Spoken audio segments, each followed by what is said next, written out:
Bismillahirrahmanirrahim.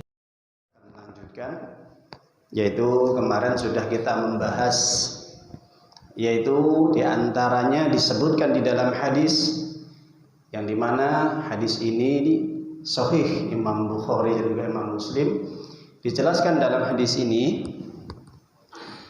Rasulullah SAW bersabda, asyuhada khamsyah, bahwa mati syahid itu ada 5. Mati syahid itu ada 5. Jadi kalau sudah kata-kata syahid, maka itu menandakan bahwa dia meninggal dalam kondisi husnul khotimah. Jadi kalau antum, kita semua membaca di dalam hadis Nabi, kalau orang sudah dilabeli, diberi penjelasan syahid, maka tandanya dia meninggal dunia dalam kondisi husnul khotimah. Baik itu syahid dunia akhirat adalah mati di medan perang, berperang, menghadapi musuh untuk menegakkan kalimat Allah, menegakkan syariat Allah, agama Islam, atau syahid di luar itu. Cuman perbedaannya kalau syahid meninggal dunia di medan perang dengan syahid-syahid secara umum, ini perbedaannya apa?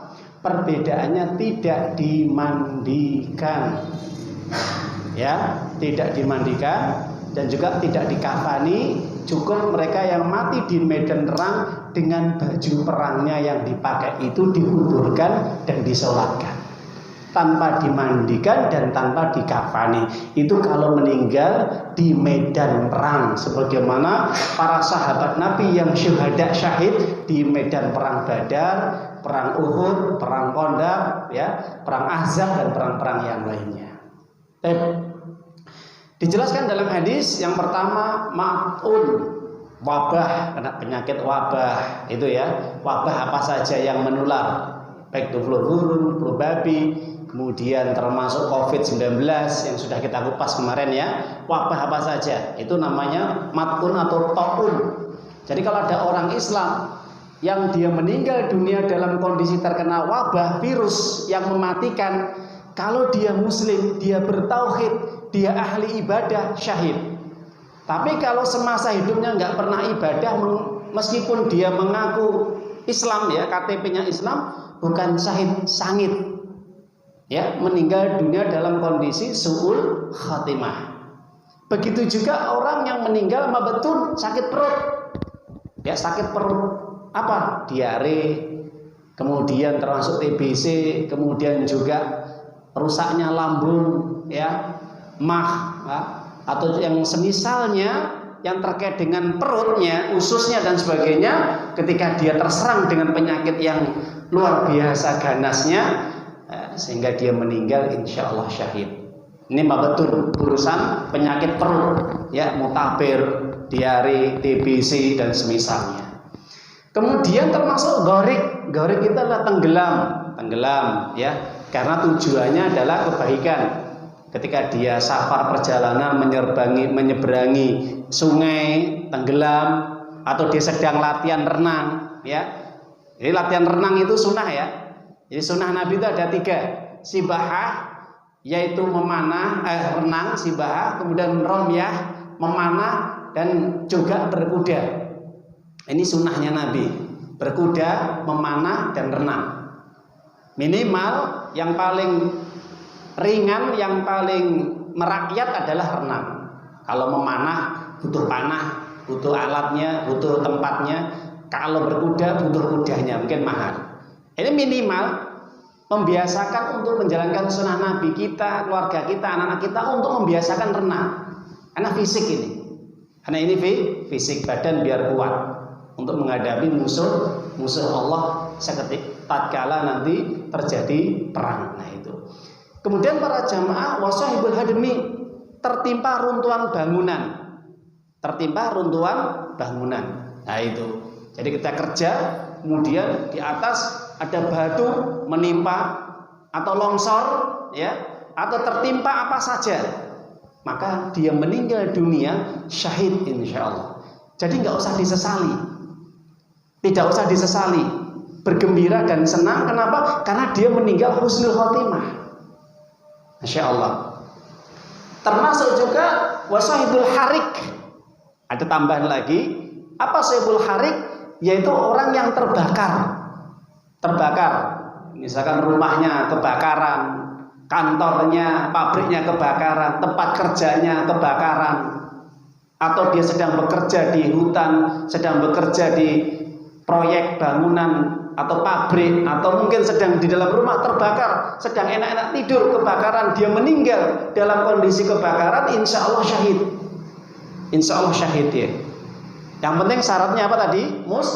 Muslim, taat kepada Allah dan ahli tauhid ya. Kemudian juga termasuk ibu yang sedang hamil meninggal dunia, atau sedang nifas, atau sedang melahirkan meninggal dunia. Masya Allah. Ini kabar gembira dari Allah. Jadi bagi para suami, ketika pernah mengalami, ketika istrinya sedang melahirkan anaknya, kemudian istrinya tidak bisa tertolong, dia harus menyelamatkan anaknya, mengorbankan jiwanya untuk menolong anaknya supaya anaknya hidup, insya Allah syahidah. Jadi istrinya meninggal dalam kondisi husnul khatimah, insya Allah masuk surga. Di dalam hadis dikatakan, hadis ini sahih, hadis Imam Bukhari, wal mar'atu yaqtuluha waladuha jam'a yajurruha waladuha bisariri ilal jannah. Apa kata Nabi? Seorang wanita yang dia melahirkan anaknya, kemudian dia meninggal dunia disebabkan karena dia harus berjuang mati-matian untuk mempertahankan supaya anaknya bisa hidup, bayinya bisa selamat, kemudian dia meninggal dunia, maka nanti pada hari kiamat ibu tersebut akan diseret dengan tali pusarnya oleh anaknya ke surga.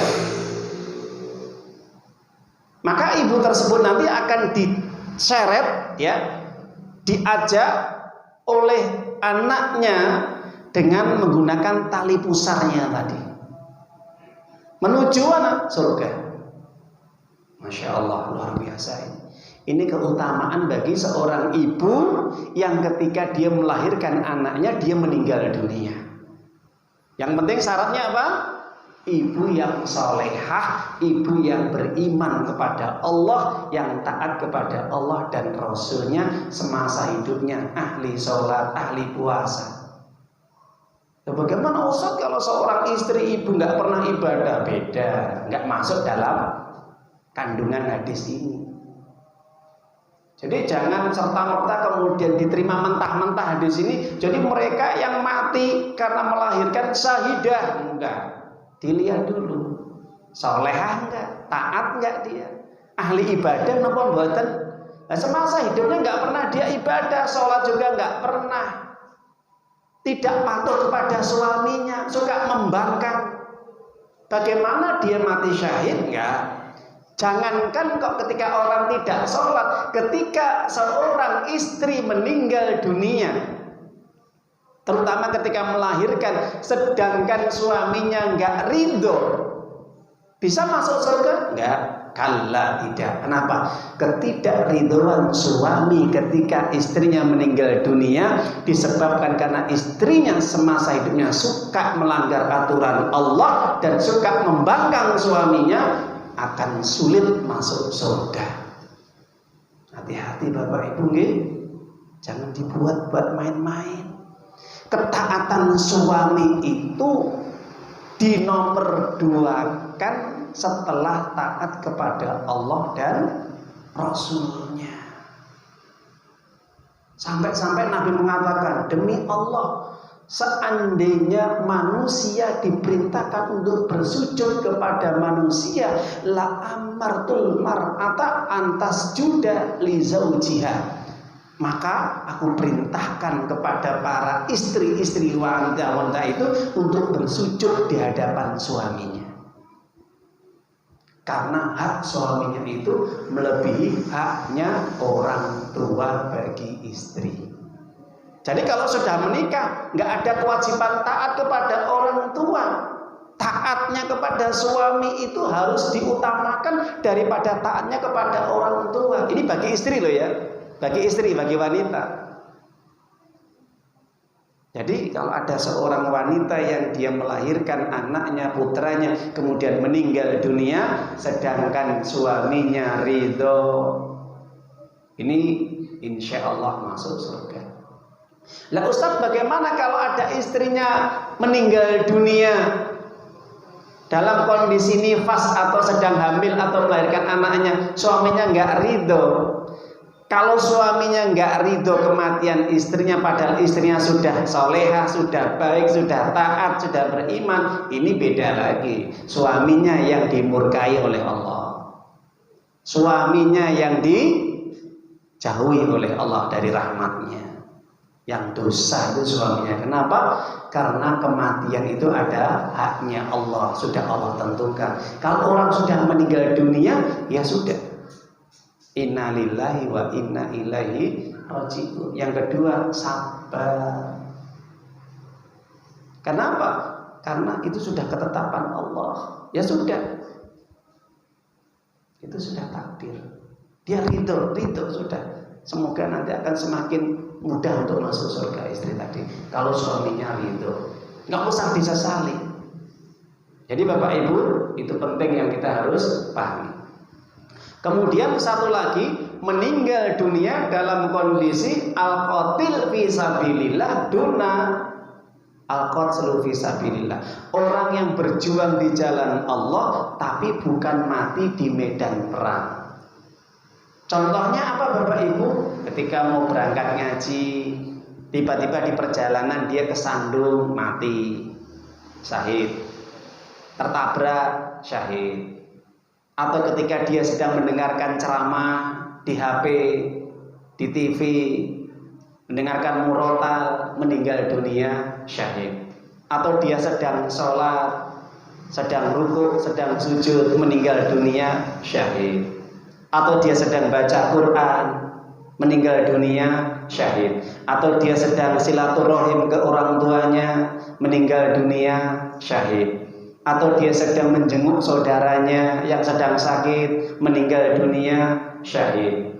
Atau dia sedang kondisi terkena penyakit panas, meriang, demam, ya. Padahal dia capeknya luar biasa, habis berbuat kebaikan, membantu tetangganya, membantu ini dan itu, kecapean, sakit, meriang, demam, syahid.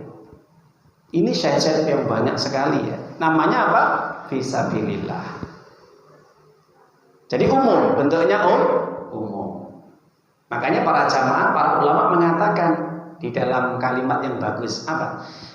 Innal mauta wahdah. Kematian itu sekali. Kalau kematian sekali Bapak Ibu, mati kan sekali. Ya, kematian itu hanya sekali. Kita di dunia ini setelah ini kita mati. Ujung-ujungnya nanti kita apa? Mati, meninggal. Entah besok, entah nanti, entah kapan, pasti kita akan mati. Tapi ingat, ya, kata para ulama, ini bukan hadis. Ulama mengatakan, faj'alha fahuwa fisabilillah. Maka jadikanlah kematian kita itu betul-betul selalu di jalan Allah. Jadi manfaatkan umur sisa kita, waktu kita untuk kebaikan-kebaikan. Apa yang kita bisa jalankan. Mumpung masih sehat, mumpung masih kuat, ya, seger buger, gunakan untuk kebaikan. Banyak baca Quran, banyak sholat malam, banyak sholat jamaah 5 waktu, banyak menghadiri majelis ilmu, banyak kita untuk bersedekah kalau kita mampu, banyak berbuat kebaikan lah. Jangan kita sia-siakan umur kita habiskan hanya di depan HP yang nggak ada manfaatnya. Ya Bapak Ibu, jangan kita habiskan waktu kita di depan HP. HP ini bahaya loh ya, kalau nggak bisa kita manfaatkan habis. Beda kalau untuk bisnis, dagang, ya, dalam rangka untuk kebaikan, dakwah, insya Allah berkah. Tapi kalau hanya kita gunakan untuk maksiat, apalagi naudzubillah, bukan tambah umur ya. Semakin umur berkurang, semakin tambah dosa. Itu kata para ulama, itu adalah orang-orang yang hidupnya bangkrut. Apa Bapak Ibu? Orang bangkrut itu orang yang bagaimana? Bukan Nabi ini mengatakan, para ulama, orang yang bangkrut adalah muflis adalah mereka yang umurnya semakin berkurang, bukan tambah loh ya. Jadi salah nanti kalau tambah. Bagaimana Ustaz kalau umur itu berkurang? Contoh, umur kita ini sama Allah sudah ditetapkan di Lauhul Mahfuz, mungkin si fulan umurnya 50. Sekarang umurnya 45, tinggal berapa? 5 tahun berkurang. Dikurangi 45 tinggal 5. Itu bukan kok bertambah tambah banyak nanti. Ya, jadi ini kadang salah persepsi, tambah umur. Happy pepes, cuyu, kadang ya Pak, ulang tahun. Semoga tambah umur. Ini salah paham, nggak benar. Orang hidup itu sudah ditentukan oleh Allah di Lauhul Mahfuz umurnya sekian-sekian. Jadi jangan menganggap kita bertambah. Contoh, ada orang yang hidupnya cuma umur 20 tahun. Dia umurnya 9 bulan, berarti kurang 4 bulan. Ya 4 bulan lagi dia mati. Karena berkurang dia, tinggal 4 bulan lagi meninggal. Jadi nggak ada jaminan orang yang nanti hidupnya akan panjang. Yang muda-muda banyak mereka yang mendahului kita, gitu. Anak kita mendahului kita, saudara kita mendahului kita, keponakan kita mendahului kita. Kita yang sudah umur 50 di atas angka 50, 60 masih seger. Kenapa? Memang sama Allah, si fulan matinya umur 70. Sekarang umur 60, sisanya 10 tahun. Jadi jangan menganggap umur kita tambah. Makanya dari sisa umur ini kita isi dengan kebaikan-kebaikan amal soleh yang diridhai oleh Allah, dan yang penting menjaga iman tauhid kita agar nanti kita selamat di akhir. Kenapa? Karena iman tauhid inilah yang menjadikan kita nanti akan betul-betul selamat dari api neraka. Tapi para jamaah Bapak Ibu yang dimuliakan oleh Allah, semoga bermanfaat kajian pada malam hari ini. Insya Allah kita akan melanjutkan malam Ahad yang akan datang. Jadi masih banyak tentang tanda-tanda orang meninggal dunia dalam kondisi husnul khatimah. Semoga kita berharap kepada Allah, meminta kepada Allah pertolongannya agar kita diwafatkan dalam kondisi muslim, tauhid, iman, dan dalam kondisi husnul khatimah. Amin ya rabbal alamin. Perbanyak kita doa, Allahumma inni as'aluka husnal khatimah. Allahumma inni as'aluka husnal khatimah. Ya Allah, aku meminta kepadamu meninggal dunia dalam kondisi husnul khatimah. Perbanyak itu doa ya, sebagaimana diajarkan oleh Nabi kepada kita. Kita tutup dengan bacaan hamdalah. Alhamdulillahirabbil alamin. Subhanaka Allahumma wa bihamdika asyhadu an la ilaha illa anta astaghfiruka wa atubu ilaik. Bila taufiq wal hidayah, akhiru da'wana. Assalamualaikum warahmatullahi wabarakatuh. Ya ayyuhalladzina amanu ittaqullaha haqqa tuqatih wa la tamutunna illa wa